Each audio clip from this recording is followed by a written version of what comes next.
Éric Bidault, vous êtes le fondateur de Tiny and Power, que nous allons découvrir avec vous.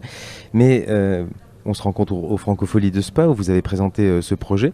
C'est une fondation. Et vous avez, lors de votre présentation, tout d'abord donné quelques chiffres. Je pense qu'ils vont parler à toutes celles et ceux qui nous écoutent aujourd'hui. Des chiffres par rapport au marché de la publicité, par rapport à ces entreprises et au monde dans lequel nous vivons finalement. Oui, c'est un monde qui est mondialisé, mais je crois qu'il faut rappeler ce que ça veut dire. Il y a 500 milliards d'euros dépensés dans la publicité chaque année dans le monde. Bon, ça peut à la limite se comprendre, mais ce qui est plus compliqué à accepter, c'est que 80% des investissements publicitaires vont être faits d'ici quelques années par une poignée de 500 entreprises. C'est-à-dire qu'on n'achètera plus un café mais un Starbucks, on ne mangera plus un sandwich mais un McDo, et nos gamins n'achèteront plus des tennis mais des Nike, et ça dans toutes les villes et tous les villages du monde. Et c'est ça qui, pour moi, n'est pas acceptable. Pour vous, c'est un geste véritablement fort que la création de Tiny and Power. Et c'est vrai que si on voyage un petit peu dans le monde, ça a changé assez rapidement, je pense en 30 ans peut-être, si on voyage dans le monde. Il est bien difficile aujourd'hui, quand on prend un axe commerçant d'une capitale, où qu'elle soit, d'identifier dans quel continent et dans quelle ville nous sommes. Oui, alors avant, si vous voulez, avant les réseaux sociaux, vous aviez besoin, pour vous faire connaître, de la publicité télévisuelle qui était extrêmement chère. Avec les réseaux sociaux aujourd'hui, vous pouvez vanter les mérites d'une marque finalement à faible coût comparé à l'impact géographique. Donc c'est arrivé assez rapidement avec l'avènement des réseaux sociaux. Mais ce qu'il faut aussi voir, c'est que c'est arrivé parce que la concentration appelle la concentration. C'est-à-dire que quand une marque peut faire quelques déficits sur une zone géographique assez vaste comme le sud-est asiatique et autres, c'est parce qu'elle fait d'énormes profits sur une autre zone. Et donc plus elle est mondialisée, plus elle est globale, plus elle est monopolistique, plus en fait elle conquiert le monde facilement.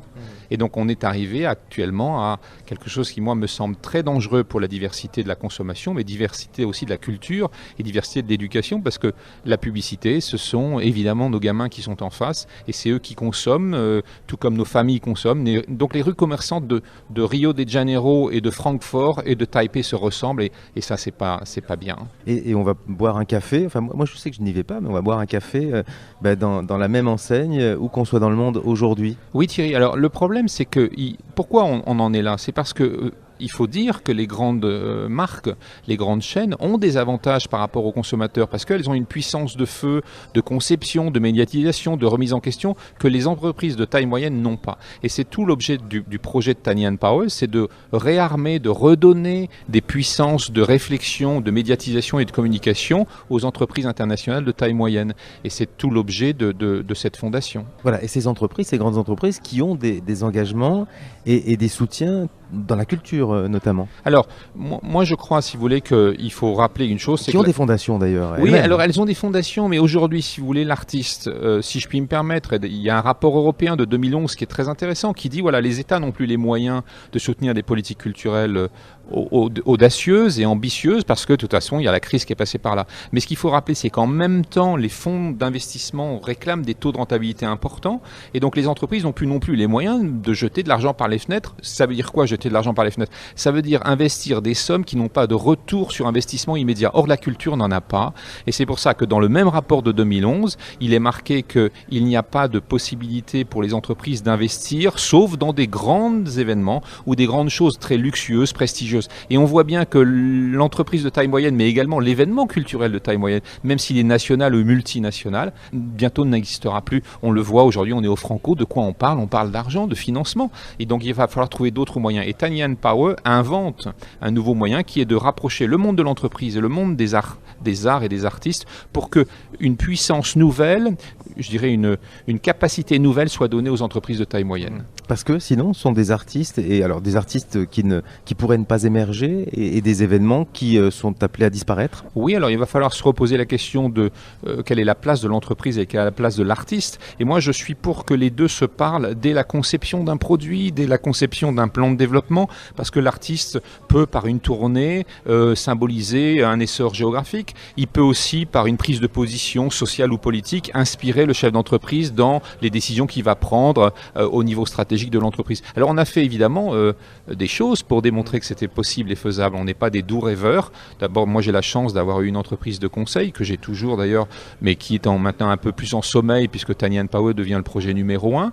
Cette entreprise de conseil, elle a conseillé une centaine d'entreprises dans 12 pays, et j'ai entendu ce que les chefs d'entreprise me disent, et pendant une dizaine d'années, puisque ça fait 10-15 ans que je déploie déploie cette philosophie-là, j'ai rapproché les deux mondes et les deux mondes se parlent et les chefs d'entreprise ont été les premiers à être surpris de ce qu'ils ont pu apprendre d'un Jackson Pollock, d'un Picasso ou du cinéma de la nouvelle vague ou des efforts qui ont été faits d'un point de vue scientifique pour permettre aux peintres de sortir de leurs ateliers, d'aller faire ce qu'on appelle de l'impressionnisme. Donc on voit très bien que les chefs d'entreprise prennent conscience que l'artiste est souvent précurseur en matière d'innovation technologique, en matière de mouvement culturel, en matière de réaction sociale et le chef d'entreprise en intégrant tout ça devient anticipateur, bien dans ses pompes et finalement devient un chef d'entreprise qui s'ouvre des portes et qui s'ouvre des outils qu'il n'aurait pas s'il utilisait la fameuse publicité institutionnelle. Mais bon, cela dit, l'artiste lui-même a du mal et puis c'est pas son métier en même temps, à aller démarcher lui-même les entreprises. C'est difficile de prendre son téléphone et quand on est artiste, on est créatif, créateur.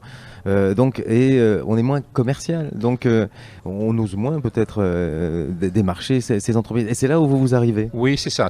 Moi, j'ai cette chance inouïe d'avoir toujours eu les deux mondes qui me passionnent et j'ai surtout travaillé pour ces deux univers qui sont des univers extrêmement respectables. Le chef d'entreprise est d'abord et avant tout un acteur social, politique, visionnaire. L'artiste est aussi un acteur, un communicateur qui voit un peu avant les autres ou un peu différemment des autres. Et ces deux personnes-là peuvent se parler. Et mon job, le job de la fondation Tiny & Power, c'est de rapprocher ces deux mondes. Il faut rappeler que Tiny & Power ne prend aucune rémunération, aucune commission. On n'est pas là pour en faire un business. On est là pour lancer une façon de rapprocher les deux mondes qui demain va permettre aux événements de taille moyenne, mais aux entreprises internationales de taille moyenne, d'avoir les moyens de nous faire vivre une diversité culturelle et une diversité de consommation. Alors c'est un nom qui, à l'oral, peut intriguer. Tiny & Power, on se demande d'où sort-il ce nom. Alors le nom est né d'une chose simple. Il s'explique simplement. Oui, il s'explique simplement. C'est que pour concevoir ce projet, j'ai vécu pendant 3 ans sur 3 continents différents. J'ai vécu à Taipei. J'ai vécu à New York. Voilà pour le tas. Voilà le tas, Taipei, New York, Paris, avec évidemment le continent européen et The World, parce que j'ai aussi pris des contacts et aussi travaillé avec le monde entier, y compris l'Afrique. Et donc, Tiny & Power, c'est ça que ça veut dire. L'ambition est planétaire. L'ambition est planétaire parce que de toute façon, le monde est planétaire et les solutions sont planétaires. Mais également, Tiny & Power, c'est deux choses intéressantes. Ce sont deux mots. L'un veut dire en malgache la terre et l'autre veut dire en bouddhisme le combattant brave, celui qui défend des vraies valeurs. Et donc j'ai trouvé ça après coup, je ne vais pas faire celui qui avait trouvé ça avant. Tiny & Power, ça veut aussi dire celui qui se bat bravement pour l'avenir d'une planète. Et c'est ça qui est intéressant dans ce nom-là. Mais cette fondation, Eric Bidault ne va pas pouvoir, malgré sa dimension planétaire, aider tous les artistes du monde. Donc comment allez-vous choisir quels artistes et dans quel domaine? On est pragmatique. On a en 1 an et demi... on est deux, moi je suis assisté par Victor qui lui-même est d'une autre génération, d'une autre culture, qui habite sur un autre continent. Il vient de Taïwan. Et ça nous permet aussi de rapprocher les deux mondes, les générations, les cultures, et ça nous permet de sélectionner des dossiers qui nous semblent compatibles avec les cultures qui sont concernées, mais ça nous permet aussi de déployer, je dirais, des choses pragmatiques. Moi, on a fait une vingtaine de projets en 1 an et demi, les 20 projets ont abouti dans le monde. Alors c'est simple, on intervient dans la musique, on intervient dans l'écriture, on intervient dans les arts, on va dire visuels, picturaux, le cinéma, le théâtre, la peinture, la sculpture, mais également dans la gastronomie et dans l'art du thé.